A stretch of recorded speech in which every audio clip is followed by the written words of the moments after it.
എൻ്റെ ജീവിതത്തിൽ ഞാൻ തന്നെ ചെയ്ത ഒരുപാട് നല്ല കാര്യങ്ങളുണ്ട്. അതിൽ എന്നെ ഏറ്റവും കൂടുതൽ പ്രൗഡ് ആക്കുന്ന ഒരു കാര്യം എന്താ ചോദിച്ചാൽ, ഞാൻ 8, 9, 10 ഒക്കെ പഠിക്കുന്ന കാലഘട്ടം പട്ടിണിയോടെ ട്യൂഷന് പോയിട്ടുണ്ട്.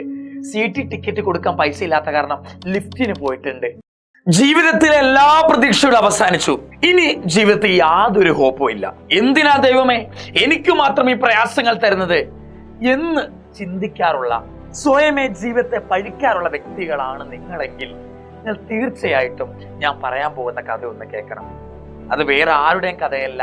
ഈ നിൽക്കുന്ന നിങ്ങളുടെ അഖിൽ സാറ് ജീവിച്ചു തീർത്ത 26 കൊല്ലത്തെ എൻ്റെ പച്ചയായ ജീവിത സത്യങ്ങളാണ്. ഒരു കഥ പറയല്ലേ, ചെറുപ്പം മുതലേ പറയാം.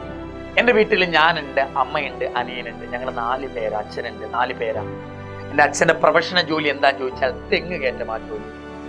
ഒരു തെങ്ങ് കയറുമ്പോൾ 20 രൂപ കിട്ടും. അങ്ങനെ കുറെ തെങ്ങ് കയറും. അതാണ് ഞങ്ങളുടെ വരുമാനം എന്ന് പറഞ്ഞാൽ. വീട്ടിലെ എല്ലാ കാര്യങ്ങളും അത് വെച്ച് നടന്നു പോകുന്നത്. ആകെ 2 മുറിയുണ്ട്. അതൊരു മുറി ഞങ്ങളെല്ലാം കിടന്നുറങ്ങുന്നു, മറ്റേ മുറി അടുക്കളയാ. 2 മുറിയുള്ള ഒരു കൊച്ചു വീട്, ഓടിട്ട വീട്. അതാണ് ഞങ്ങളുടെ ലോകം എന്ന് പറഞ്ഞാൽ, എൻ്റെ ചെറുപ്പത്തിലെ ലോകം എന്ന് പറഞ്ഞാൽ അതാണ്. രാവിലെ പോകുന്ന അച്ഛനെ എനിക്ക് ഭയങ്കര ഇഷ്ടമാണ്. ഭയങ്കര ഹാപ്പി ആയിട്ട് ഞങ്ങളെ കൊഞ്ചിച്ചൊക്കെ പോകുന്നൊരു അച്ഛൻ എൻ്റെ രാവിലെ ജോലിക്ക്. വൈകുന്നേരം വരുന്ന അച്ഛനെ എനിക്ക് ഭയങ്കര പേടിയാ. അച്ഛൻ നല്ലപോലെ മദ്യപിക്കാറുണ്ട്. മദ്യപിച്ച് കഴിഞ്ഞാലൊക്കെ വീട്ടിൽ കച്ചറയും അങ്ങനെ കുറച്ച് ബഹളൊക്കെ ഉണ്ടാക്കുന്ന ടൈപ്പാണ്. പക്ഷെ പേടിയുണ്ട്. ഞങ്ങൾ മദ്യപിച്ച് വരുന്ന അച്ഛൻ എനിക്ക് സത്യം പറഞ്ഞാൽ പേടിയാ. ഒരു ദിവസം ഇതേപോലെ മദ്യപിച്ച് അച്ഛൻ തെങ്ങ് കയറുന്ന വഴിക്ക് നേരെ കാലൊക്കെ വഴുതി വീണു. കൈയും കാലും ഒക്കെ ഒടിഞ്ഞ് നേരെ അഡ്മിറ്റ് ആക്കി കഴിഞ്ഞപ്പം ബ്ലഡ് ചെക്ക് ചെയ്തപ്പോഴാണ് മനസ്സിലായത് ബോൺ ഫ്രാക്ചർ മാത്രമല്ല, മദ്യപിച്ച കാരണം ലിവർ സിറോസിസും കൂടെ ട്യൂബർകുലോസിസ്, ക്ഷയരോഗം ഉണ്ടായിരുന്നു. 3 രോഗങ്ങളാ: ക്ഷയരോഗം, ഫ്രാക്ചർ, ലിവർ സിറോസിസ്. ഈ 3 രോഗങ്ങൾ കൊണ്ട് അച്ഛൻ ആകെ ക്ഷീണിച്ച് ആശുപത്രിയിൽ അഡ്മിറ്റാ. ഡോക്ടറിനോട് ചോദിച്ചപ്പോൾ ഡോക്ടർ പറയാ 2 മാസം കൃത്യമായ അഡ്മിറ്റോടെ മരുന്നുകളുമൊക്കെ കൃത്യമായി കഴിച്ചാലേ രോഗം ഭേദമാവുള്ളൂ എന്ന് പറഞ്ഞു. അച്ഛനെ നോക്കാൻ വേറെ വീട്ടിൽ പൈസേന്റെ സോഴ്സ് ഇല്ല. അച്ഛനെ നോക്കാൻ വീട്ടിലെ വരുമാനം അച്ഛനാണല്ലോ. അമ്മ അച്ഛനെ നോക്കാൻ വേണ്ടി ഒരുപാട് അമ്മേന്റെ സുഹൃത്തുക്കളിൽ നിന്ന്, അമ്മേന്റെ ബന്ധുക്കളിൽ നിന്ന് കുറെ ബ്ലേഡുകാർ, പരീക്ഷയ്ക്ക് കടമൊക്കെ വാങ്ങിച്ച് അച്ഛനെ നോക്കുകയാണ്. ഈ അച്ഛനെ നോക്കുന്ന സമയത്തൊന്നും ഈ പൈസ കിട്ടിയത് അമ്മ പറയുന്നില്ല, കടം വാങ്ങിച്ചിട്ടാന്ന് പറയുന്നില്ല. അച്ഛൻ ചോദിക്കുമ്പോഴൊക്കെ അമ്മേന്റെ ചേച്ചിമാരും അമ്മേന്റെ ചേട്ടന്മാരും അച്ഛന്റെ ബന്ധുക്കളൊക്കെ സഹായിച്ചു എന്നാ പറഞ്ഞത്. സത്യത്തിൽ അവര് സഹായിച്ചതിനേക്കാൾ കൂടുതൽ അവരൊന്നും വേണ്ട രീതിയിൽ സഹായിച്ചിട്ടേ ഇല്ല. അമ്മ ബ്ലേഡിൽ നിന്നും പലിശയ്ക്കുമൊക്കെ പൈസ വാങ്ങിച്ചിട്ടാണ് അച്ഛനെ നോക്കിയിരുന്നത്. ആ സമയത്ത് നേരെ അച്ഛൻ നല്ല 2 മാസം കഴിഞ്ഞു, കൃത്യമായ ആഹാരമൊക്കെ കൊണ്ട് അച്ഛൻ നല്ല ആരോഗ്യവാനായി, രോഗങ്ങളൊക്കെ ഭേദമായി തിരിച്ച് വീട്ടിൽ വരിക. വീട്ടിൽ വരുന്ന സമയം അമ്മ പറയാണ് യഥാർത്ഥ സംഭവം. ഞാൻ അച്ഛൻ്റെ ചികിത്സയ്ക്ക് വേണ്ടി ഒരുപാട് ഇടത്തുനിന്ന് കടം വാങ്ങിച്ചിരുന്നു, പലിശയ്ക്ക് കടം വാങ്ങിച്ചു എന്നൊക്കെ പറയാം. കുറെ കഴിഞ്ഞു അച്ഛനൊന്നും തിരിച്ച് പറയില്ല, കാരണം അച്ഛനെ നോക്കാൻ വേണ്ടിയായിരുന്നല്ലോ അമ്മ കടം വാങ്ങിച്ചത്. ഏകദേശം ഞങ്ങളുടെ നേരത്തെ കടവും എല്ലാം കൂടെ കൂട്ടി ഏകദേശം 2-3 ലക്ഷം രൂപയുടെ കടമുണ്ടായിരുന്നു. എന്നും വൈകുന്നേരങ്ങളിൽ അച്ഛൻ വന്നിട്ട് ഹോസ്പിറ്റലിൽ നിന്ന് വന്നിട്ട് 2-3 ദിവസം കഴിയുമ്പോഴേ കടമൊക്കെ തിരിച്ചു കൊടുക്കാൻ ആൾക്കാർ വന്ന് വിളിച്ചു ചോദിക്കുന്നുണ്ട്. ഒന്നും കൊടുക്കാൻ പറ്റിയില്ല, കാരണം അച്ഛനാണ് വീട്ടിലെ വരുമാനം. അച്ഛനെ നോക്കാൻ വേണ്ടി അമ്മ കടം വാങ്ങിച്ചത്. അച്ഛൻ ജോലിക്ക് പോയി തുടങ്ങിയിട്ടില്ലല്ലോ. ആൾക്കാർ വരുന്നുണ്ട്, അമ്മയോടും അച്ഛനോട് കടം ചോദിക്കുന്നുണ്ട്. തിരിച്ചൊന്നും കൊടുക്കാൻ പറ്റില്ല. അവര് കടം തിരിച്ചു കൊടുക്കാൻ ഇല്ലാത്തപ്പം വീട്ടിലെ സാധനങ്ങൾ എടുത്തുകൊണ്ട് പോകുന്നുണ്ട്. അമ്മേന്റെ കുറെ സ്വർണ്ണാഭരണങ്ങൾ അമ്മ എടുത്തു കൊടുക്കുന്നുണ്ട്. അങ്ങനെ കുറെ പരിപാടികൾ നടക്കാറ്. അങ്ങനെ നിവൃത്തികേട് കൊണ്ട് അച്ഛൻ ഞങ്ങൾ ജനിച്ചു വളർന്ന ആ 2 മുറിയുള്ള ആ സ്ഥലമുണ്ടല്ലോ, ആ വീടുണ്ടല്ലോ, ഞങ്ങൾ കൊടുക്കാൻ തീരുമാനിച്ചു. ആ വീട് കൊടുത്ത് ഞങ്ങൾ എല്ലാ കടബാധ്യതകളും തീർത്തു. കുറച്ചു പൈസ കടങ്ങളും കുറച്ച് പൈസയുമൊക്കെ അല്ലറ ചില്ലറ ചെലവായി ഞങ്ങൾ ക്രമേണ വാടക വീട്ടിലേക്ക്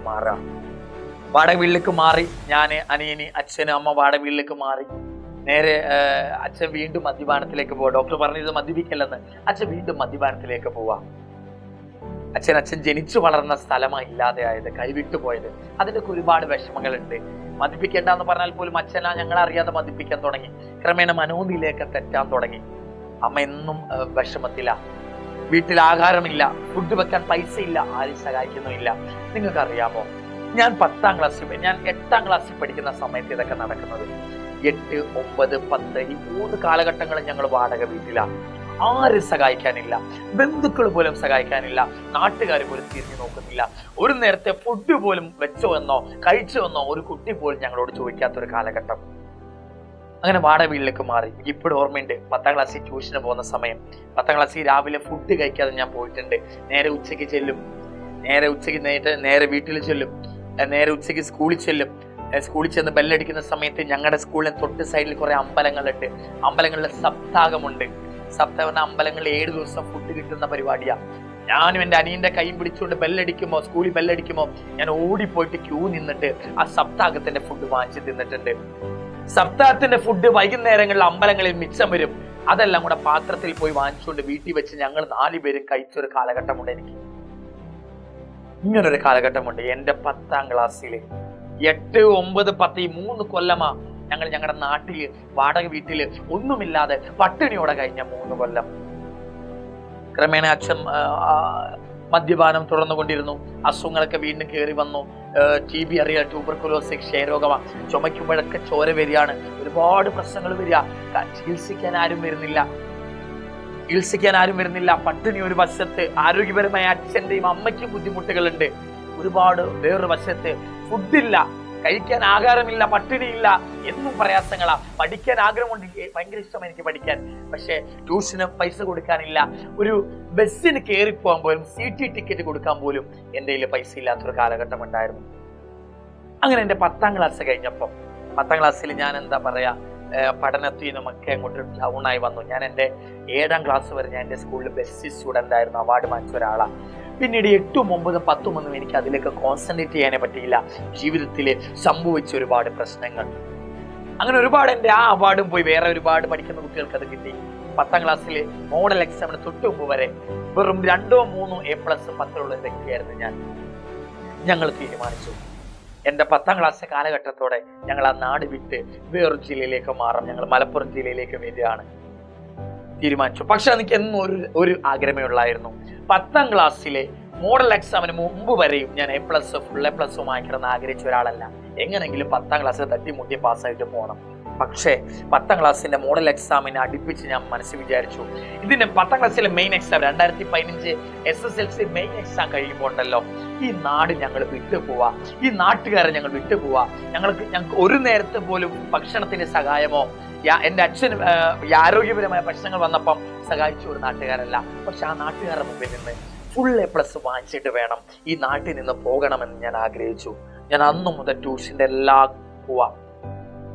പോകുന്നുണ്ട്. അവരെന്നോട് ചോദിക്കുന്നുണ്ട് പൈസ എവിടെ, പൈസ ഉണ്ട്, കൊടുക്കാനൊന്നുമില്ല. പക്ഷെ ഞാൻ ട്യൂഷനൊന്നും പോകുന്നുണ്ട്, പഠിക്കുന്നുണ്ട്. നല്ല പോലെ പഠിച്ച് മോഡൽ എക്സാമിൽ ഞാൻ 7 A+ വാങ്ങിച്ചു. മോഡൽ എക്സാമിന് മുമ്പ് വരെ 3 A+, മോഡൽ എക്സാമിൽ ഞാൻ 7 A+ വാങ്ങിച്ചു. എൻ്റെ 2015 SLC എക്സാം ആ സ്കൂളിൽ നിന്ന് ഞാൻ പഠിച്ചിറങ്ങും. വെറും 43 പേരുള്ള ആ സ്കൂളിൽ നിന്ന് ഞാൻ പഠിച്ചിറങ്ങുമ്പോൾ അവിടെ 3 പേർക്ക് ഫുൾ A+ കിട്ടിയിട്ടുള്ളൂ.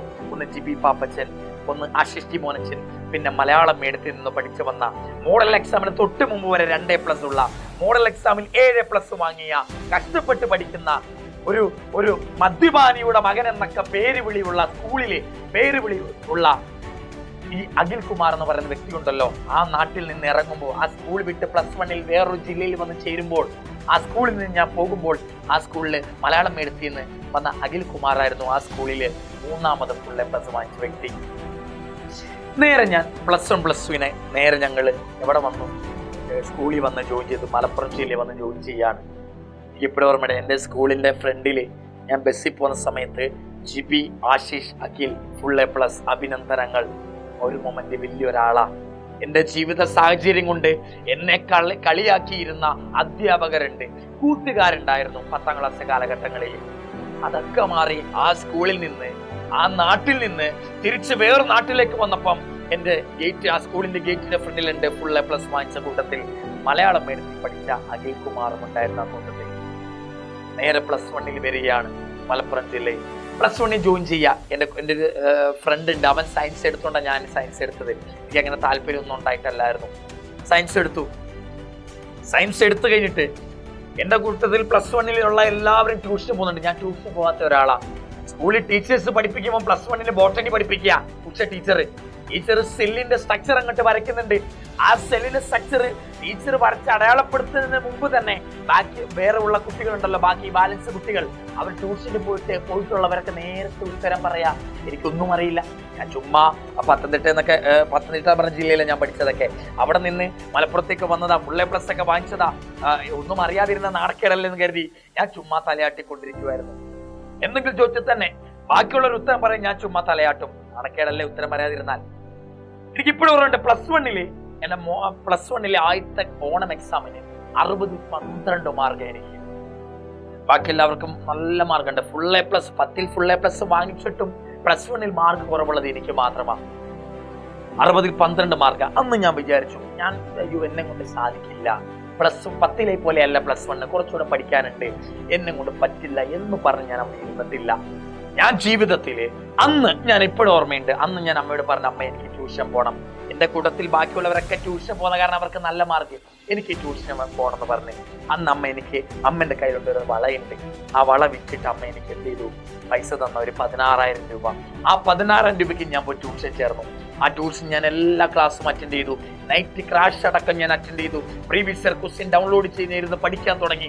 പഠിച്ച് ഞാൻ 2017 പ്ലസ് 2 കഴിഞ്ഞ് ആ സ്കൂളിൽ നിന്ന് ഇറങ്ങുമ്പോൾ 60ൽ 12 മാർക്ക് വാങ്ങിച്ച, മാത്സിന് 12 മാർക്ക് വാങ്ങിച്ച ആ പയ്യനുണ്ടല്ലോ, അഖിൽ കുമാർ എന്ന് പറയുന്ന പയ്യനുണ്ടല്ലോ, 2017 പ്ലസ് 2 എക്സാം കഴിഞ്ഞ് ഇറങ്ങുമ്പോൾ എന്റെ മാർക്ക് എത്രയാണെന്നറിയോ മക്കളെ? എന്റെ മാർക്ക് 1200ല് 1186 എന്റെ mark with 98.83. This is my percentage. ഒന്നും സാധിക്കില്ല. എന്നെ 60ൽ 12 കിട്ടിയേ. മലയാളം എഴുത്തിൽ നിന്ന് വന്നതാ. ഇംഗ്ലീഷ് ഒന്നും എഴുതാൻ പോലും കിട്ടുന്നില്ല. എനിക്കിപ്പോൾ ഓർമ്മയുണ്ട്, ഞാൻ പ്ലസ് 1 പഠിക്കുന്ന സമയത്ത് സുവോളജിയില് സീലോം എന്ന് പറഞ്ഞൊരു വാക്കുണ്ട്. അത് യഥാർത്ഥത്തിൽ ഇങ്ങനെ എഴുതുക, പ്ലാൻ ആനിമൽ കിണ്ടത്തിൽ.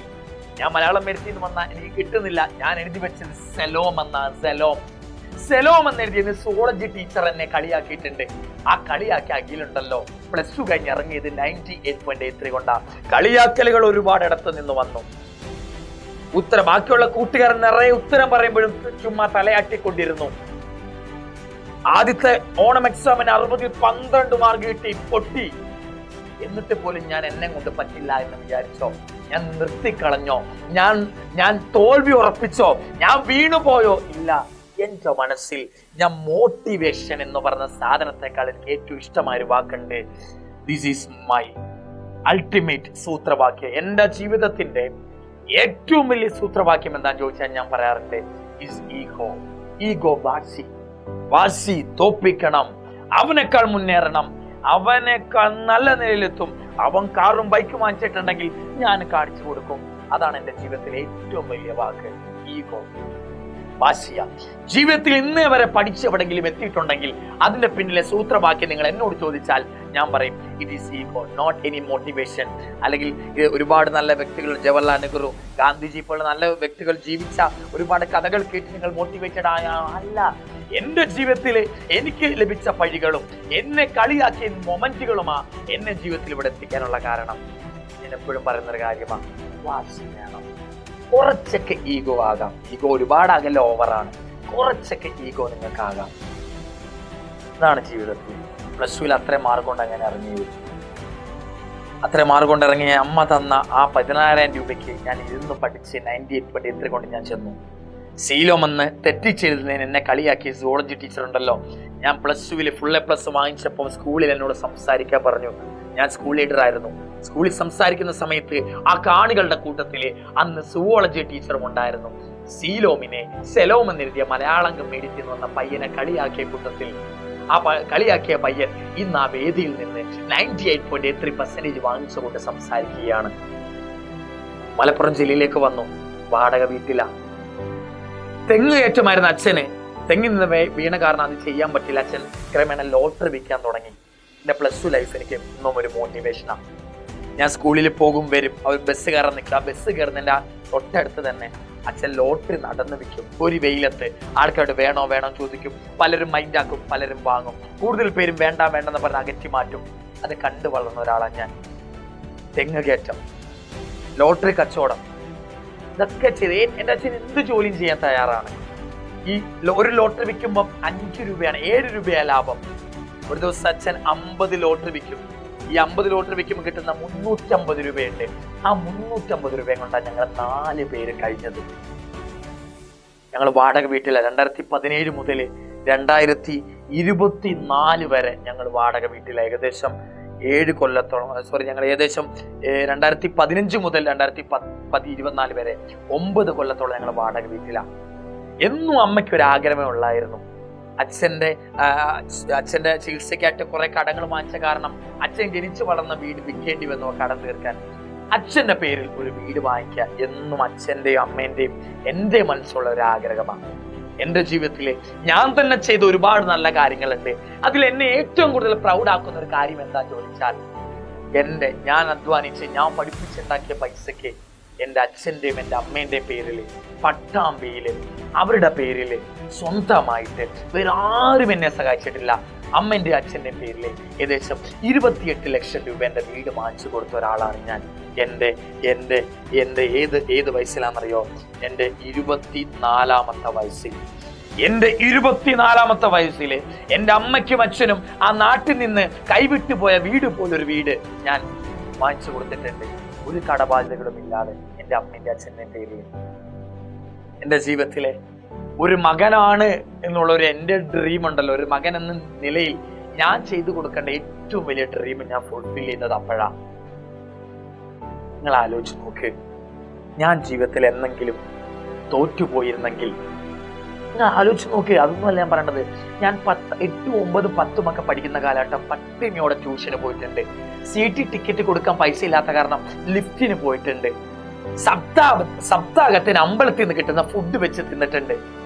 ടിഫിൻ ബോക്സിൽ നല്ല ചോറുണ്ട്, വെള്ള അരിയുടെ ചോറുണ്ട്, മീൻ കഷ്ണം പൊരിച്ചതുണ്ട്, മുട്ടയുണ്ട്, നല്ല നല്ല ഉരുളക്കിഴങ്ങ് മെഴുക്കോട്ടിയുണ്ട്, ഉപ്പേരിയുണ്ട്. ഇതൊക്കെ തിന്നുകൊണ്ട് ഇതൊക്കെ കൊണ്ടുവന്ന ഒരാളല്ലേ നിങ്ങൾ? ആലോചിച്ച് നോക്ക് മക്കളെ. ഇതൊന്നും ഇല്ലാത്തൊരു കാലഘട്ടം സപ്താഹത്തിന്റെ ഫുഡിന് വേണ്ടി അമ്പലത്തിൽ ക്യൂ നിന്ന് നേരെ സ്കൂളിലെ ബെല്ലടിക്കുമ്പോൾ അനിയന്റെ കയ്യും പിടിച്ചുകൊണ്ട് പോയി നിന്ന് സപ്താഹത്തിന്റെ ഫുഡ് നിറയെ വാങ്ങി കഴിച്ച് വയർ നിറച്ചൊരു കാലഘട്ടം. അമ്മ ഒരുപാട് പട്ടിണി, അച്ഛനും മദ്യപാന. അമ്മ ഒരുപാട് കൂട്ടുകാരുടെ അടുത്ത് പോയി ചോദിക്കും, 100, 200 കടം വാങ്ങിക്കും. ആ കടം വാങ്ങിച്ച പൈസ കൊണ്ടായിരുന്നു ഞങ്ങൾ എൻ്റെ 8, 30, 10 കാലഘട്ടം നടന്നു പോയത്.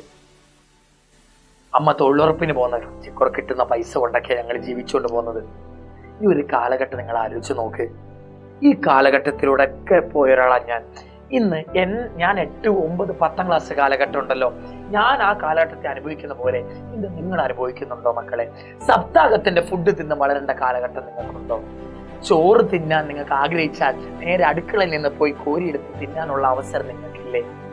ഇതുപോലും ഇല്ലാത്തൊരു കാലഘട്ടത്തിലൂടെ വന്നാൽ ഞാൻ ആലോചിച്ച് നോക്ക്. ഞാൻ വാശി കൊണ്ട് ജീവിച്ചവനാണ്. ഞാൻ ജീവിതത്തിൽ തോക്കണമെങ്കിൽ അത് ഞാൻ തീരുമാനിക്കണം. എന്റെ ജീവിതത്തിൽ ഞാൻ എന്നും കൊണ്ടുവന്നൊരു സാധനമുണ്ട്. മോട്ടിവേഷനോ വലിയ മഹത് വ്യക്തികളുടെ ജീവിതമോ അല്ല എനിക്ക് പറയാനുള്ളത്. നിങ്ങളുടെ ജീവിതത്തിലെ പ്രശ്നങ്ങൾ നിങ്ങൾ തന്നെ ആലോചിക്കുക. നിങ്ങൾ ഇന്ന് പഠിച്ചില്ലെങ്കിൽ നിങ്ങളുടെ വീട്ടുകാരാണ് അനുഭവിക്കാൻ പോകുന്നത്. നാട്ടിൽ ഒരുപാട് പേർ നിങ്ങളെ പരിക്കാൻ തുടങ്ങും. ഒരുപാട് നാട്ടുകാർ നിങ്ങളെ കഴിവ് കെട്ടവനെന്നോ ഒന്നിനും ഉപകാരമില്ലാത്ത മകനെന്നോ മകളെന്നോ വിളിക്കാൻ തുടങ്ങും.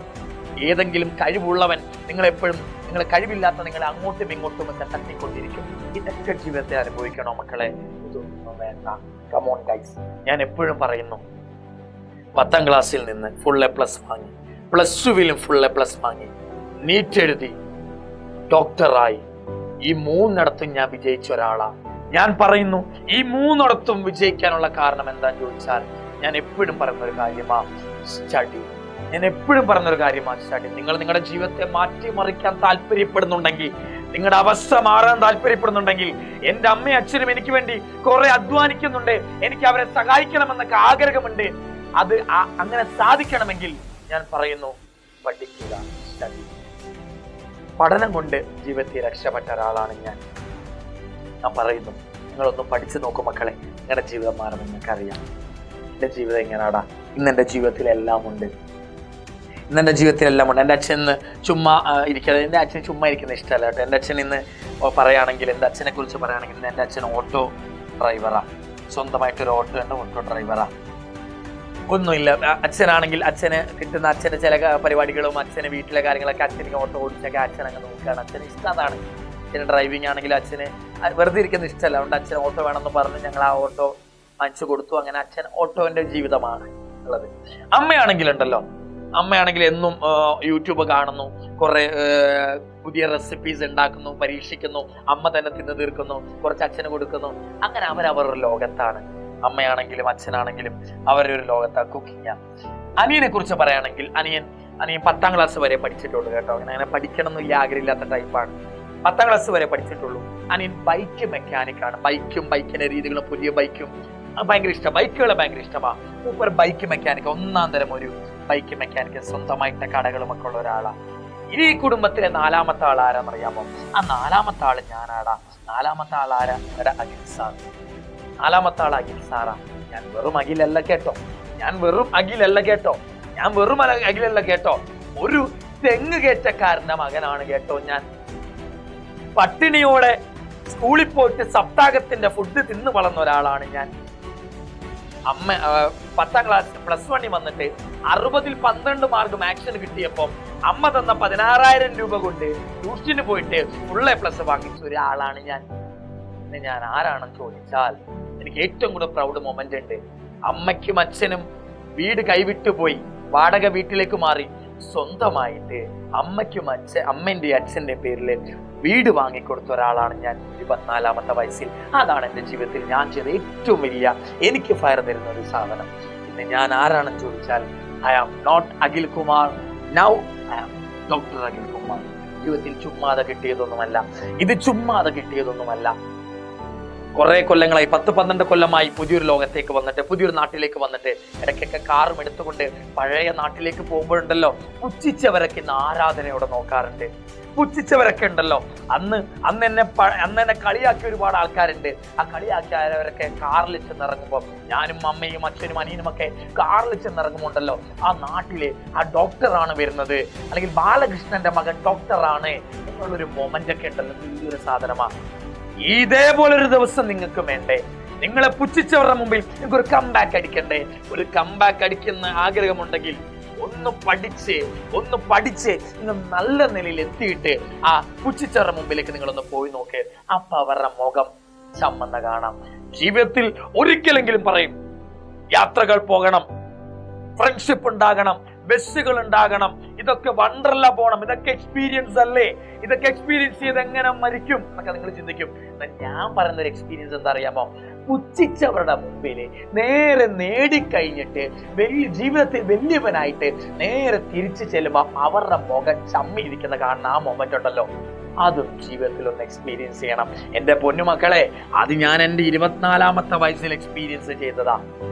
എന്നാൽ ഞാനൊരു മാസം കൂടെ നിങ്ങളുടെ പറയാം. ഞാൻ ഇന്ന് 2 വീടിന്റെ ഉടമയാണ്. ഒന്ന് എൻ്റെ അച്ഛൻ്റെ അമ്മേന്റെ പേരിൽ ഞാൻ പട്ടാമ്പിയിൽ വാങ്ങിച്ച വീട്. രണ്ടാമതുണ്ടല്ലോ, എൻ്റെ അച്ഛൻ ജനിച്ചു വളർന്ന ആ 2 മുറിയുള്ള ആ ഓടിട്ട വീടുണ്ടല്ലോ, എൻ്റെ അച്ഛന് കയ്യിൽ നിന്ന് പോയ വീട്, അതും ഇന്ന് എൻ്റെ അച്ഛൻ്റെ പേരിലാണ്. ആ പഴയ വീടും മാസ് കാണിച്ച് ആ വീടും ഇന്ന് ഞങ്ങളുടെ പേരിലാണ് മക്കളെ. എനിക്ക് ഭയങ്കര ആഗ്രഹമായിരുന്നു. ആദ്യം ഞങ്ങളുടെ പട്ടാമ്പിയിൽ ഞങ്ങൾ വീട് വാങ്ങിച്ച് ഞങ്ങൾ മലപ്പുറത്ത് പാലക്കാട് സെറ്റിലാകാന്ന് കരുതി. പിന്നെ ഞാൻ എൻ്റെ ഒരു ഈഗോ മൊമെന്റിൽ ഞാൻ വാങ്ങിച്ചതാണ് എൻ്റെ വീട്ടിലെ എൻ്റെ പഴയ ഞങ്ങൾ ജനിച്ചു വളർന്ന ഞങ്ങളുടെ വീട്. ഓക്കെ, ഇതൊക്കെയാണ് ഈ അഖിൽ സാറിന്റെ ജീവിതം എന്ന് പറഞ്ഞാൽ. ജീവിതം ഒന്നും അത്ര സിമ്പിളൊന്നും അല്ല. ഞാൻ എവിടെയും തോറ്റുപോകാത്ത ഒരാളാണ്. കരയാനൊക്കെ തോന്നി. ഞാൻ ഒരുപാട് കരഞ്ഞിട്ടുണ്ട് ജീവിതത്തിൽ.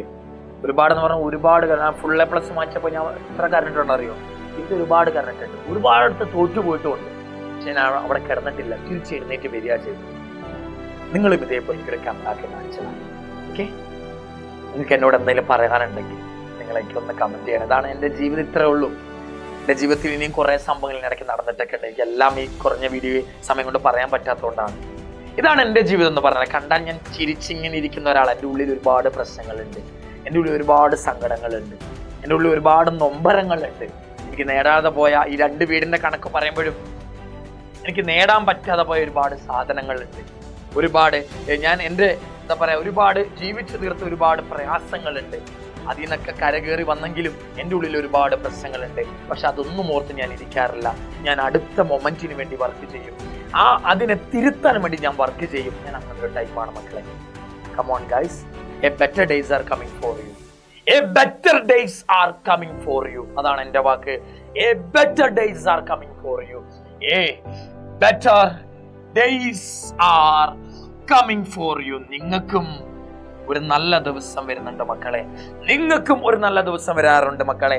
പുച്ഛിച്ചവരുടെ മുമ്പിലേക്ക് പോയി നിന്ന് അവരുടെ മുഖം ചുളുങ്ങി നിങ്ങൾ കണ്ടതല്ലേ? അങ്ങൊരു മൊമെന്റ് കൂടെ ഞാൻ പോയതല്ലേ? അതേപോലെ നിങ്ങൾക്കും ഒരു കംബാക്കിന്റെ ദിവസം വരാറുണ്ട്. A better days are coming for you guys. Keep working. ഞാൻ പറയുന്നതേ ഉള്ളൂ. പഠിക്കുക. നീറ്റ് എക്സാം, +1 +2 എക്സാം എന്തോ ആയിക്കോട്ടെ, പഠിക്കുക, നല്ല നിലയിലെത്തുക. This is my life. 26 കൊല്ലം കൊണ്ട് ഞാൻ ജീവിച്ച് തീർത്ത കഥ ഞാൻ വേഗം ഒരു 20-30 മിനിറ്റ് കൊണ്ട് പറഞ്ഞാണ് മക്കളെ. നിങ്ങൾക്ക് എന്നോട് എന്തെങ്കിലുമൊക്കെ പറയാനുണ്ടെങ്കിൽ ഒന്ന് കമന്റ് ചെയ്യാം.